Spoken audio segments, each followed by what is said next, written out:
1 aos Coríntios, capítulo 15. Eu convido a igreja a se colocar de pé. Nós vamos ler os versículos de número 9 e 10. 1 aos Coríntios, capítulo 15, versículos 9 e 10.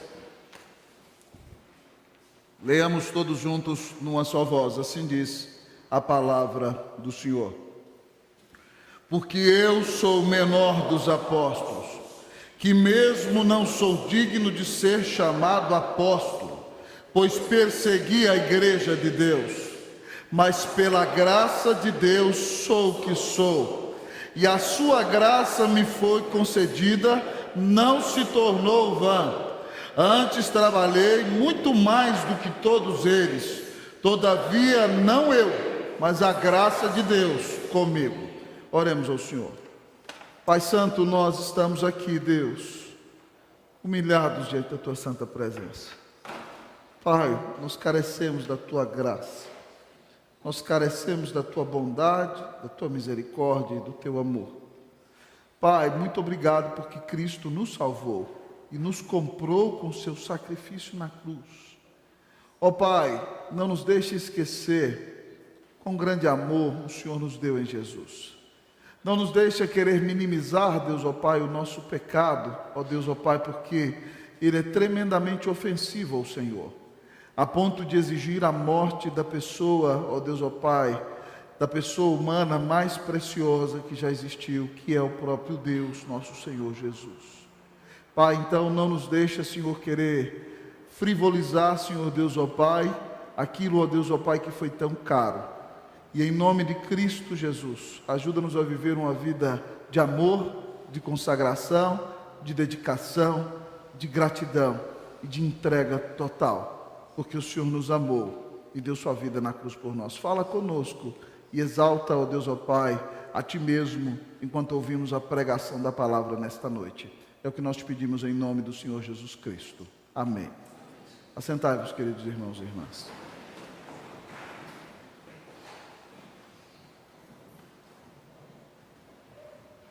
Queridos irmãos e irmãs, o que vocês fariam caso vocês soubessem que em um acampamento em que você mandou o seu filho, ou até o seu melhor amigo, ou um amigo do seu filho, ou um filho do seu vizinho, um acampamento de jovens muito esperado, muito desejado, um dos inscritos é um assaltante de banco, assassino, amado amigo e irmão, que está com o coração tremendamente desesperado, a ponto de fazer qualquer coisa desesperadora, porque já não encontra mais razão de viver em sua vida.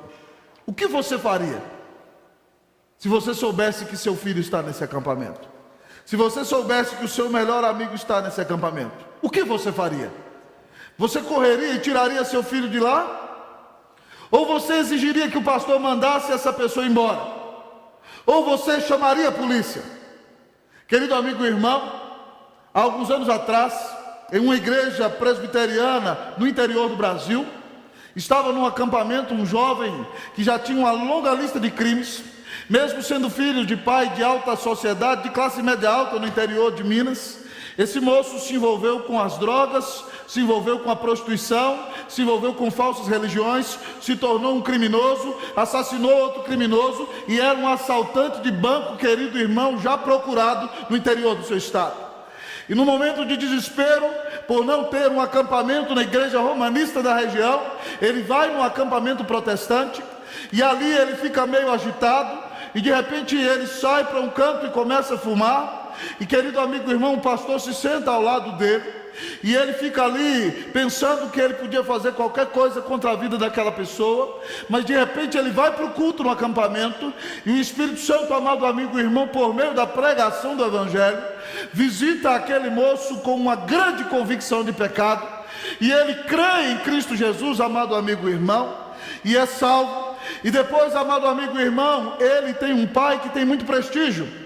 E ele então recebeu um mandato de prisão, e o pai o desafia a ficar fugindo, porque até um próprio delegado, que era amigo do pai, tinha aconselhado o pai a fazer isso.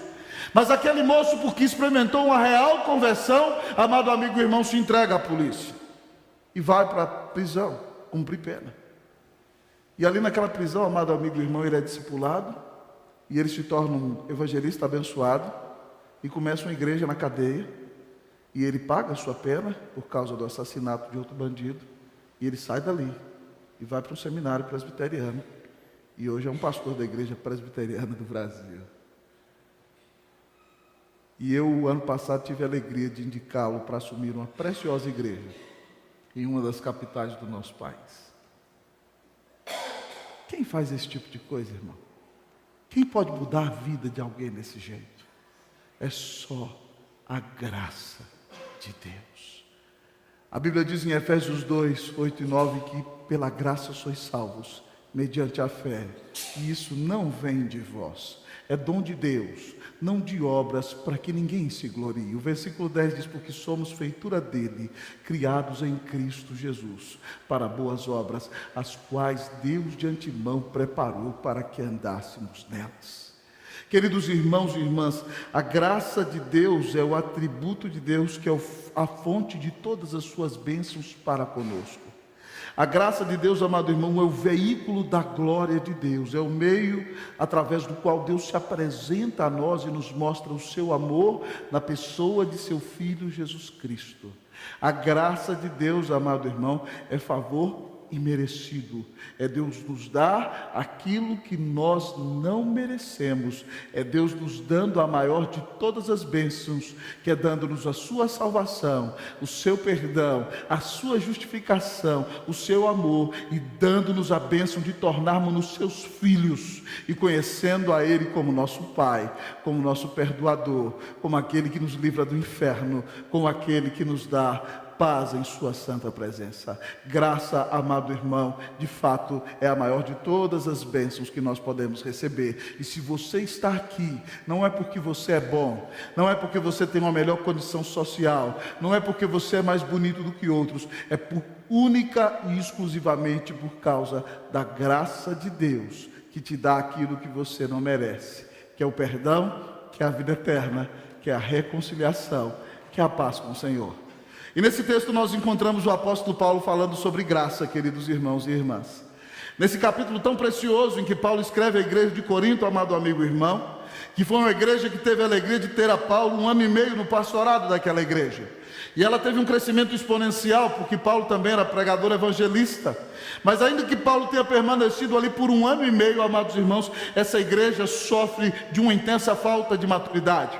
E Paulo escreve essa carta para corrigir erros doutrinários e problemas que a igreja de Corinto está enfrentando. E algumas pessoas lá em Corinto estão dizendo, amados irmãos, que não há ressurreição. Então Paulo escreve esse capítulo, amados irmãos, para mostrar que se não há ressurreição, é vã a nossa pregação, é vã a nossa esperança e vã a nossa fé.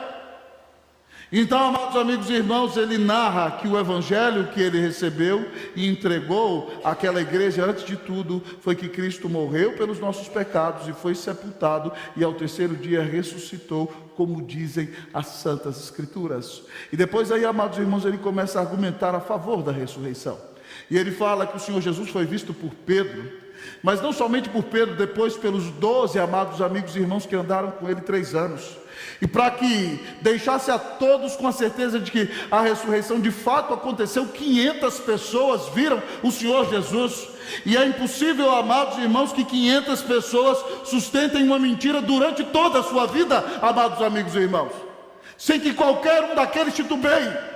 500 pessoas viram o Senhor Jesus. Depois ele conta que Tiago, o próprio irmão do Senhor Jesus, que se tornou um líder fortíssimo na igreja de Jerusalém, viu o Senhor Jesus.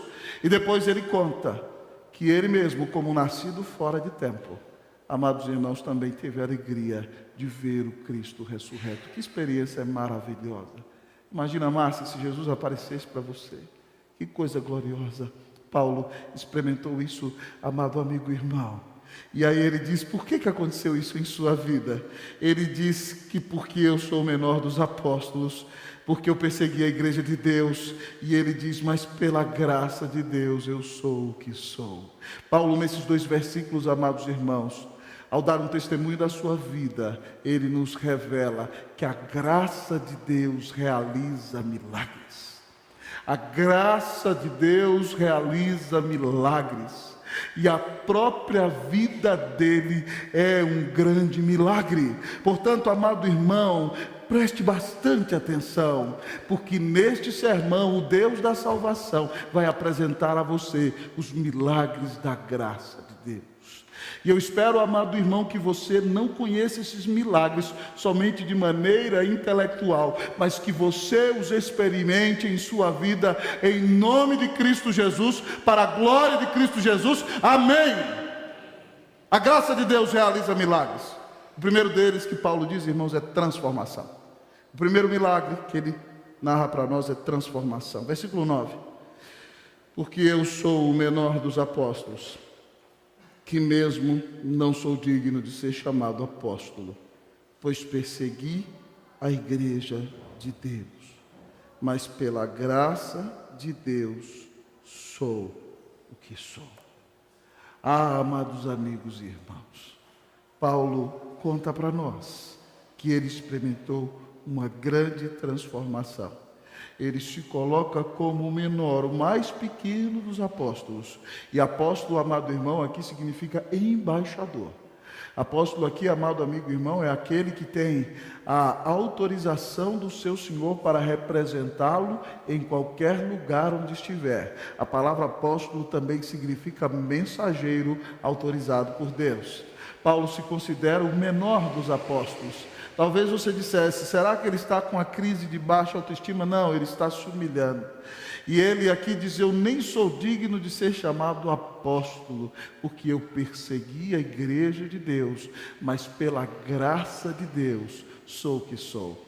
Paulo diz, amado irmão, que ele que era perseguidor da igreja, que ele que era assassino de cristãos, que ele que era inimigo do povo de Deus, que ele que foi um dos perseguidores mais atrozes da igreja de Jesus, foi convertido pelo Senhor e se tornou apóstolo, e isso só aconteceu pela graça de Deus. Então, o primeiro milagre da graça de Deus, irmão, é transformação. E se você lê o livro de Atos, irmão, você fica impactado vendo que a Bíblia diz que Saulo respirava ameaças de morte. Ah, amado amigo e irmão, a Bíblia diz que ele pediu carta aos sumos sacerdotes para ir a Damasco perseguir os cristãos. O primeiro mártir da igreja de Cristo Jesus, Estevão, foi assassinado diante dos olhos dele. E jogaram as roupas daquele moço aos pés de Saulo, e ele, que era uma autoridade, não fez nada a respeito. Pelo contrário, amado amigo e irmão, aprovava aquele apedrejamento, amado amigo e irmão. Ele nos conta outra parte, amados irmãos, do livro de Atos, que ele perseguia os cristãos, que ele os encarcerava, que ele os lançava no cárcere, que ele votava nos tribunais para que os cristãos fossem mortos, amados irmãos, porque ele odiava o povo de Deus.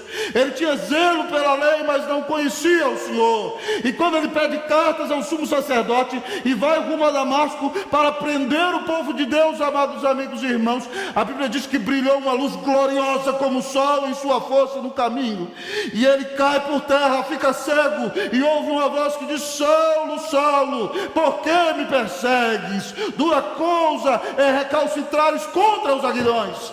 E ele pergunta: quem és tu, Senhor? Sabendo que era Deus com quem falava. E ele diz: eu sou Jesus a quem tu persegues. E ele: então, Senhor, o que eu devo fazer? Ele entra na cidade, você vai saber o que fazer. E entrando em Damasco, ficou 3 dias cego, humilhado, irmão, e orava ao Senhor. E depois de 3 dias, o Senhor manda Ananias ir orar por ele, para que ele fosse curado e batizado. E Ananias disse: Senhor, esse homem está perseguindo todo mundo, ele veio para cá com carta dos sacerdotes, ele deve estar querendo enganar a gente. E o Senhor Jesus fala: vai, porque este é para mim um instrumento escolhido, para levar o meu nome perante gentios e reis e perante o povo de Israel, e eu lhe mostrarei o quanto lhe importa sofrer pelo meu nome.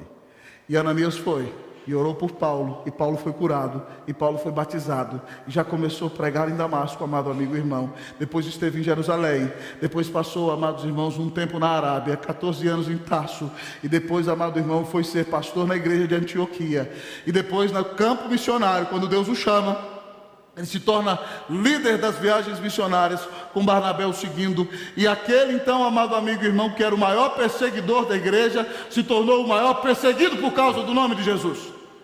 E teve a sua vida totalmente transformada. Por que, amado irmão? Ele diz, por causa da graça de Deus. Se o Senhor fosse tratar Paulo conforme as suas atitudes mereciam, irmão, Paulo estaria no inferno. Mas o Senhor não só o salvou, mas fez dele seu cooperador e o chamou para trabalhar no reino de Deus. E a mesma coisa que o Senhor fez com Saulo, Ele faz com você e faz comigo.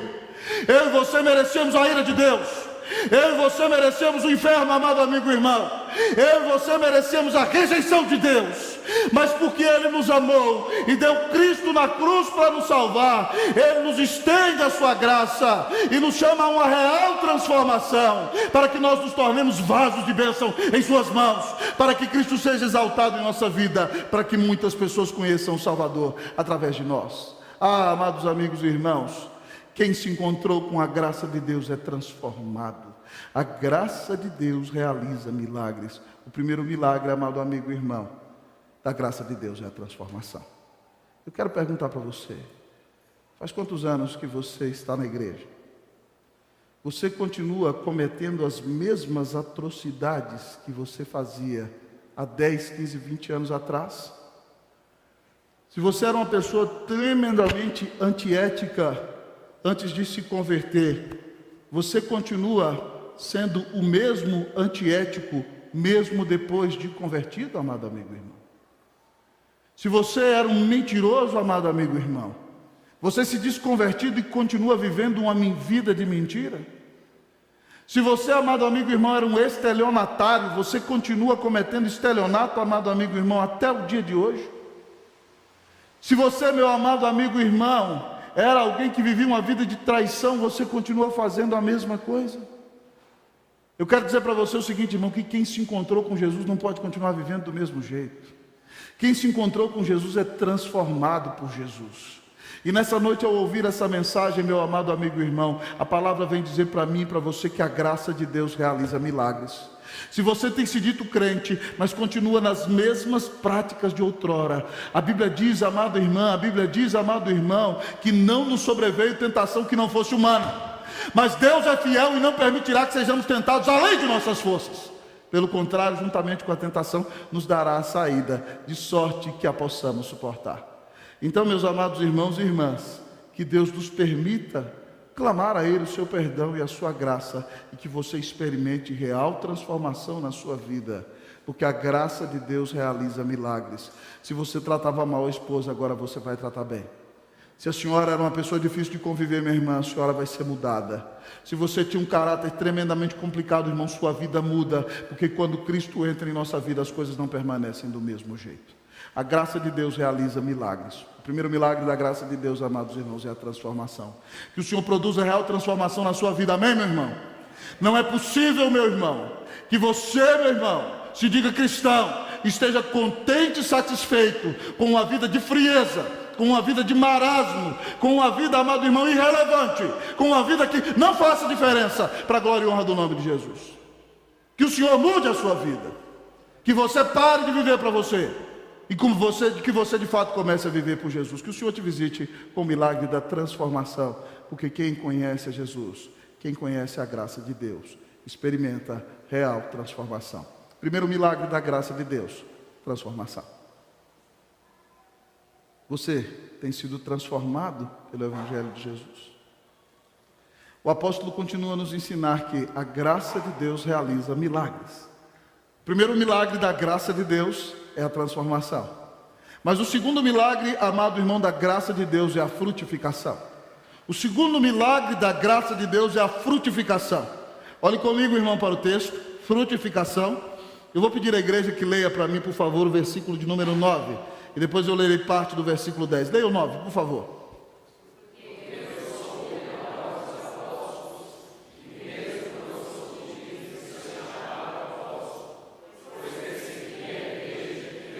Mas pela graça de Deus sou o que sou, e a sua graça que me foi concedida não se tornou vã. Antes trabalhei muito mais do que todos eles. Todavia, não eu, mas a graça de Deus comigo.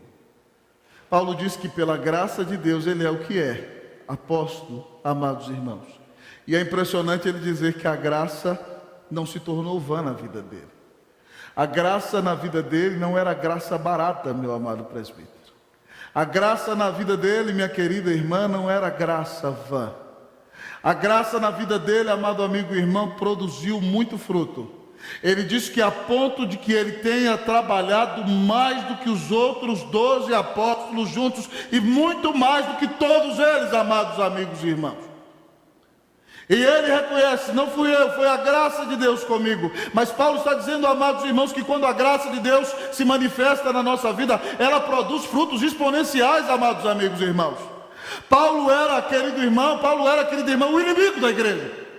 E quando foi convertido ao Senhor, então ele dedica a sua vida ao Senhor.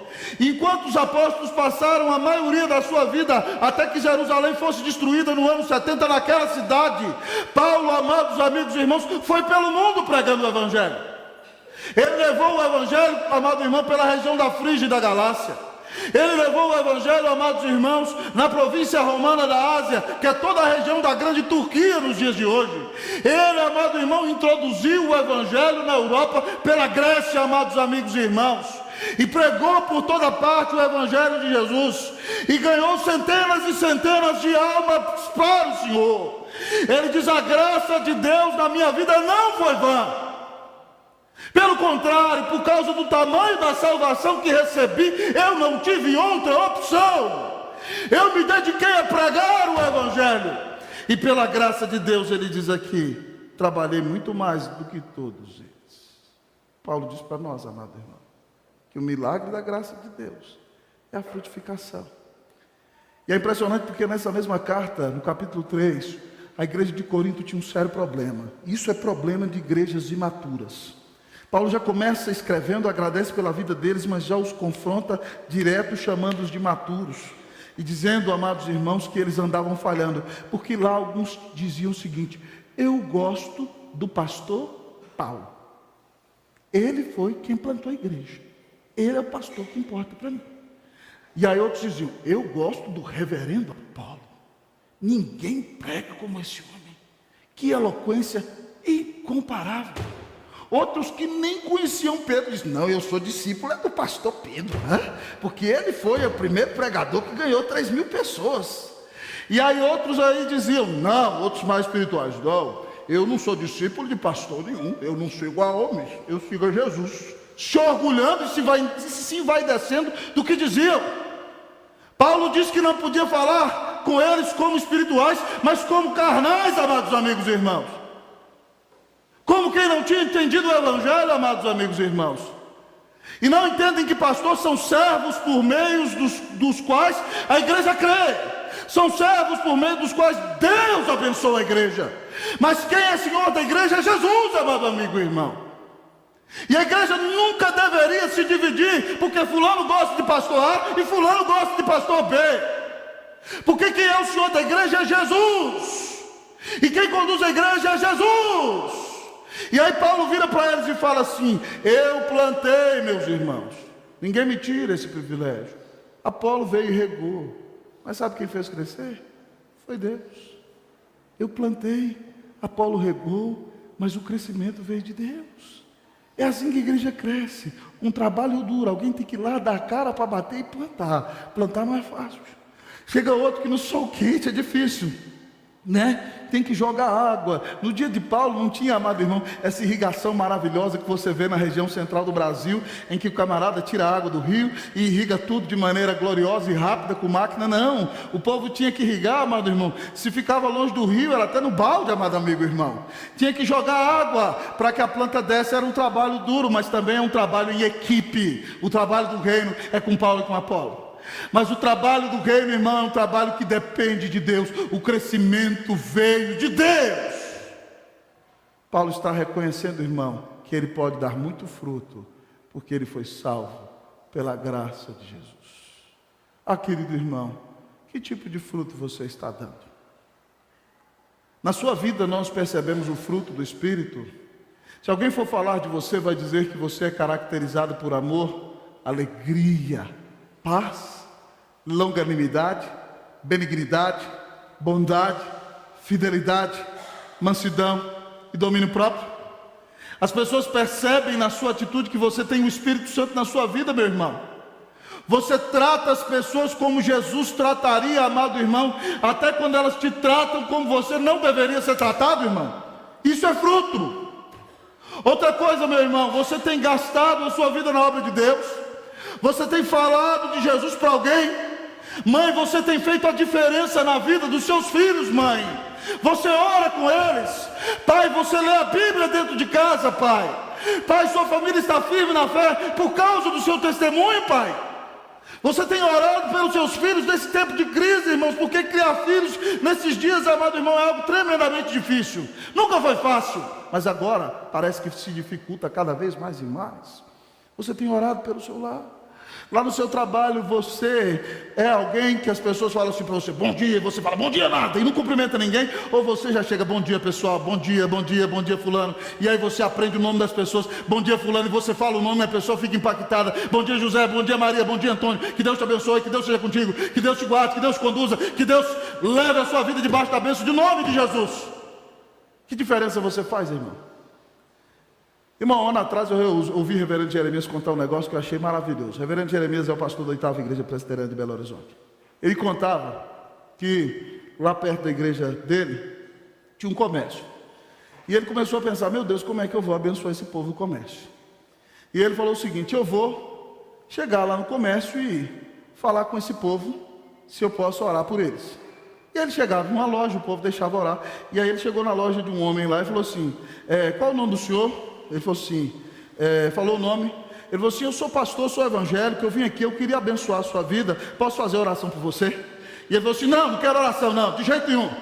Ele falou assim, você não quer oração? Não quero esse negócio de crente não, quero mexer com isso não, crente não me traz muita alegria não. Aí o pastor pegou a mão dele e falou assim, me dá aqui sua mão, como é que você chama mesmo? Aí ele falou, assim, então que o Senhor Jesus te abençoe, que a bênção do Senhor seja sobre a sua família, que a graça de Deus seja sobre a sua casa, que Deus abençoe seus funcionários, que Deus abençoe seu negócio, que você prospere, que você faça a diferença nessa cidade, que você seja uma grande bênção.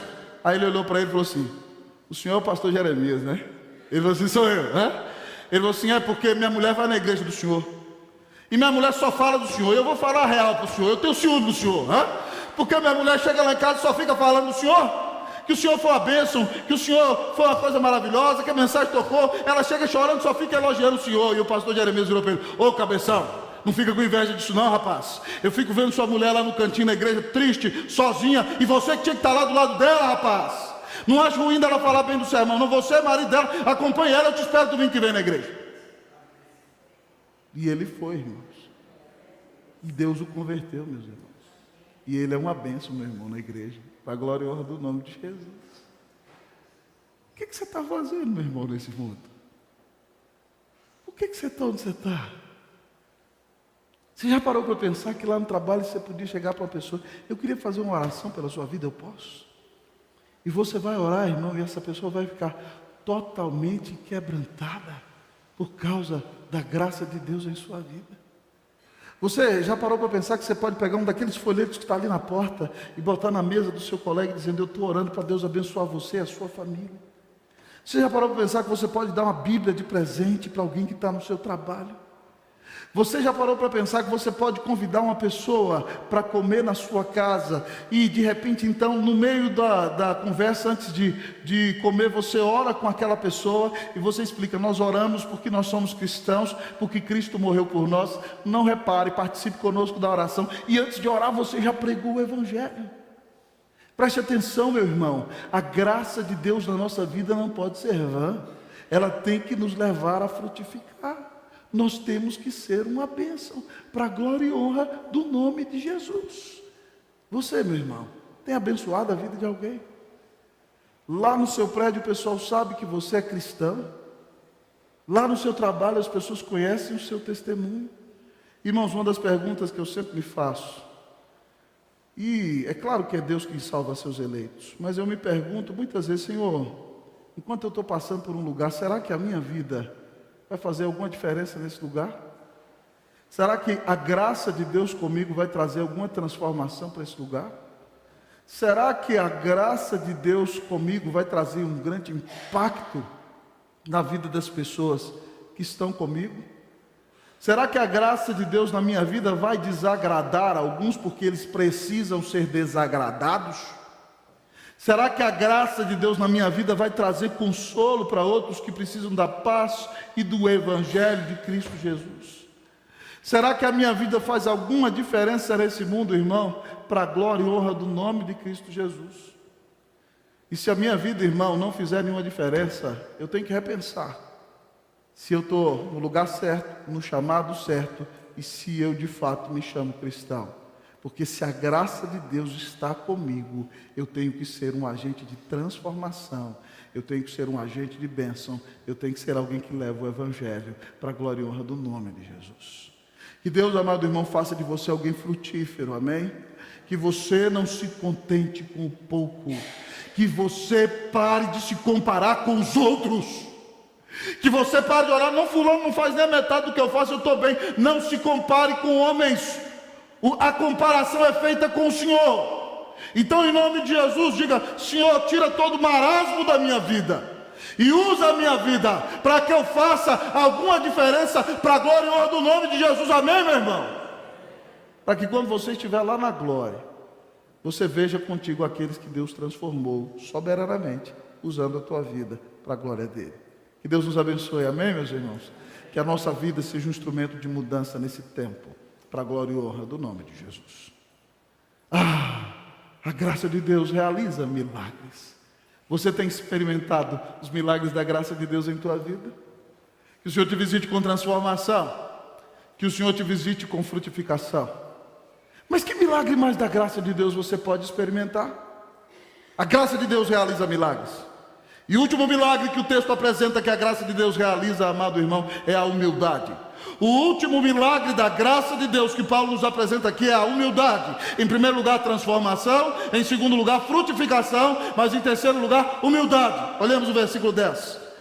Versículo de número 10. Ele diz assim: mas pela graça de Deus sou o que sou, e pela sua graça que me foi concedida não se tornou vã, antes trabalhei muito mais do que todos eles. Todavia, não eu. Vamos ler comigo daqui para frente, vamos lá? Todavia, não eu, mas a graça de Deus. Amado amigo e irmão, o outro milagre maravilhoso que a graça de Deus produz na sua vida e na minha vida é a humildade. Sabem por quê, meus queridos irmãos e irmãs? Porque todo ser humano é soberbo. Todo ser humano é naturalmente orgulhoso. Todo ser humano se ama demais a si mesmo. Todo ser humano se crê melhor do que os outros. Todo ser humano acredita demais em sua própria narrativa. Todo ser humano, amado amigo e irmão, crê que os seus argumentos sempre são os melhores, amado amigo e irmão. Lá no Chile, amados irmãos, tinha uma expressão que eu achava muito interessante. Os irmãos, quando eu falar de alguém que era muito teimoso, eles diziam assim: fulano é muito levado às suas ideias. Eu achava muito interessante, né? É muito inclinado às suas próprias ideias, né? Mas todo ser humano, irmão, se você for analisar, é assim. E nem o ser humano, irmão, tem a capacidade de se humilhar por si mesmo. O ser humano quer ser honrado, amado irmão. Mas Paulo está dizendo aqui humildemente, que mesmo que ele tenha feito tudo isso, ele sabe que de fato ele não muda o coração de ninguém. E é por isso que ele disse: todavia não fui eu, mas a graça de Deus comigo. Foi a bênção de Deus que estava sobre ele quando ele pregava o Evangelho. Foi a graça de Deus que resolveu salvar os seus eleitos. Amados irmãos, eu me lembro quando a Bíblia conta lá em Filipenses que Paulo está pregando, lá em Atos, que Paulo está pregando na cidade de Filipos, onde não tinha sinagoga. E ele foi para a beira do rio, onde algumas mulheres se reuniam no sábado. E ali aquelas mulheres se reuniam para orar com outros irmãos, e ele pregou a palavra. E Lídia foi convertida. E o texto diz lá em Atos 13: e creram todos aqueles que foram destinados para a salvação. O homem só pode crer porque Deus o escolhe soberanamente. Só pela graça de Deus. Não é por sua causa, meu querido irmão. Não é por sua causa, minha querida irmã. Não é por minha causa. É única e exclusivamente por causa da graça de Deus. Então, quando nós trabalhamos com afinco e pregamos a palavra, e Deus nos dá resultados, amados irmãos, e frutos, nós temos que dizer: Deus usou a minha vida, todavia não fui eu só, foi a graça de Deus comigo. Ah, amado irmão, a cura para o problema de possível baixa autoestima, eu sou o menor dos apóstolos. Mas a cura para o problema da soberba e do orgulho, eu sou melhor do que todos eles. É a humildade que vem da graça de Deus. Não fui eu que fiz nada, foi a graça de Deus comigo. Ah, irmão, nós precisamos aprender isso. A Bíblia diz, irmão, que Deus resiste ao soberbo. Você já parou para pensar nisso? Se você é um soberbo, a Bíblia diz que Deus está contra você. E as coisas que você queria não vão acontecer. E muitas vezes você vai ir e vai bater no muro de pedra e vai voltar. Porque Deus resiste ao soberbo. Se Deus resiste ao soberbo, é tolice permanecer na soberba, se nós sabemos disso. Então, meu irmão, se você anda muito soberbo, se você se acha melhor do que os demais, se você se acha o suprassumo do mundo, se você se acha o bonitão da balachita, não é verdade? Se você se acha a coisa mais preciosa da existência, em nome de Jesus, desça do salto. Em nome de Jesus, reconheça que você é um pecador. Em nome de Jesus, reconheça que você merece a ira de Deus. E se você tem qualquer dom, qualquer habilidade, qualquer capacidade, isso não é glória, isso é graça. E isso deveria levar você a estar de joelhos e reconhecer que se você tem sido abençoado, é a graça de Deus com você. No capítulo 4, versículo 7 dessa carta, Paulo falando sobre o que Deus usava para fazer e o que Deus usava Apolo para fazer, ele diz assim em 1 Coríntios 4, 7, quem é que te faz sobressair? Que tens tu que não tenhas recebido? E se o recebeste, por que te vanglorias como se o não tiveras recebido? Do que nós vamos nos orgulhar, amados irmãos? Quem decidiu nos salvar a eternidade? Quem fez com que eu nascesse na casa em que eu tive que nascer, na família em que eu nasci, com a idiosincrasia da minha família, com as habilidades naturais que Ele me deu, com as habilidades que Ele me fez adquirir, com os dons espirituais que eu tenho? Quem fez isso, irmão? Foi o Senhor, foi a graça de Deus. Então, meus irmãos, não há lugar para soberba na sua vida, nem na minha vida. O que tem em você que você não recebeu? Se você tem um sorriso lindo, encantador, quem te deu esse sorriso foi o Senhor. Se você é a pessoa que melhor argumenta na terra, isso vem de Deus para a sua vida, não é por sua causa. Se você, meu querido irmão, saiu do nada e construiu fortuna e é uma grande bênção, foi Deus quem resolveu fazer isso na sua vida. Então beije o pó, beije o solo e diga, não fui eu, foi a graça de Deus comigo. Toda glória seja dada ao nome do Senhor. Ah, irmãos, sem sombra de dúvidas, essa foi uma das grandes lutas desse santo apóstolo durante a vida inteira dele. Ele, irmãos, tendo sido o grande perseguidor da igreja, junto com João, foi alguém que viveu coisas maravilhosas que o Novo Testamento nos narra. Ele diz que, há um tempo atrás, escrevendo a 2 aos Coríntios, ele disse que ele não sabe se no corpo ou fora do corpo, ele conheceu um homem que foi arrebatado até o terceiro céu, e viu coisas inefáveis, não são lícitas ao homem referir. E ele diz então, amado amigo e irmão, que ele não sabe se foi no corpo ou fora do corpo. Ele queria mostrar aos coríntios que não acreditavam no pastorado dele, no seu apostolado, que ele era apóstolo e que Deus tinha dado a ele experiências maiores até do que aos outros apóstolos.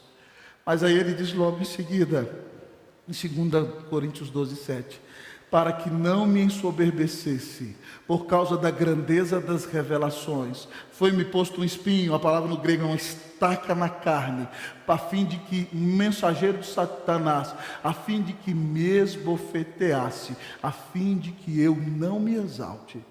3 vezes pedi ao Senhor que o retirasse de mim. E ele disse o seguinte: a minha graça te basta, porque o meu poder se aperfeiçoa na fraqueza. Então Paulo diz o seguinte: de boa vontade então eu me gloriarei, para que sobre mim repouse o poder de Cristo. Então eu tenho prazer nas injúrias, nas fraquezas, nas perseguições, nas lutas, nas angústias, porque quando eu sou fraco, então é que eu sou forte. Irmãos, nós temos que aprender a ser humildes. Irmãos, eu ouvi a história de alguém contando na cidade de São Paulo, que há muitos anos atrás, essa pessoa veio aqui em nossa igreja buscar um aconselhamento com o reverendo Amílcar Ovidio Borba. E essa pessoa tinha uma tentação na área sexual, tentação de ordem normal por pessoas de outro sexo, mas era uma forte tentação na vida daquela pessoa. E ela vinha lutando para vencer aquele problema, amado amigo e irmão. E estava jejuando 2 vezes por semana, mas aquilo vinha lhe trazendo forte angústia no coração. E essa pessoa veio à Igreja Unida e entrou no gabinete do reverendo Amílcar. E o reverendo Amílcar olhou para aquela pessoa e disse o seguinte: eu quero dizer para você que uma das maiores bênçãos que você tem é essa tentação. Essa tentação é o seu espinho na carne, que está fazendo com que você jejue 2 vezes por semana e se humilhe na presença do Senhor, porque se você não tivesse essa tentação, talvez você se ensoberbeceria por causa das bênçãos que Deus tem te dado. Então entenda que esse espinho na carne é uma bênção para te humilhar, para que você ore, para que você jejue, para que você se aproxime de Jesus, para que você seja mais consagrado e para que você se humilhe na presença do Senhor. Então, meu irmão, se você tem passado por um espinho na carne, se tem uma grande aflição que aperta a sua vida, que você tem feito de tudo para se livrar dela, mas não consegue, talvez, meu querido irmão, minha querida irmã, essa é uma grande bênção na sua vida, para que você entenda todos os dias que sem Jesus você não é nada, que sem Jesus você não pode fazer nada, que sem Jesus você não dá um passo sequer adiante. Então, meu irmão, em nome de Jesus, se você tem andado soberbo, bata no peito hoje e diga: Senhor, ser propício a mim, pecador. Jesus diz: aprenda de mim, eu sou manso, eu sou humilde de coração. Você vai achar descanso para a sua alma, porque o meu jugo é suave e o meu fardo é leve. Só assim nós vamos entender as nossas tragédias como bênçãos, porque elas vão nos aproximar de Deus e vão nos fazer entender que se coisas boas têm acontecido conosco, não é por nossa própria causa, é única e exclusivamente porque a graça de Deus está conosco. Que Deus te dê um coração quebrantado e humilde, amém, meu irmão? Que Deus faça de você alguém que anda com Jesus e se parece com Jesus, uma vida humilhada e quebrantada na presença de Jesus. Que você experimente os milagres da transformação, de uma frutificação exponencial e da humildade, porque a graça de Deus é superabundante na sua vida. Que Deus realize milagres em teu coração, em teu casamento, em tua casa, na vida de teus filhos, e que esses milagres sejam os milagres da graça de Deus. Transformação, frutificação e humildade e humilhação. Que Deus abençoe a sua vida, que Ele realize os milagres da graça de Deus em você, hoje e para todo sempre. Amém.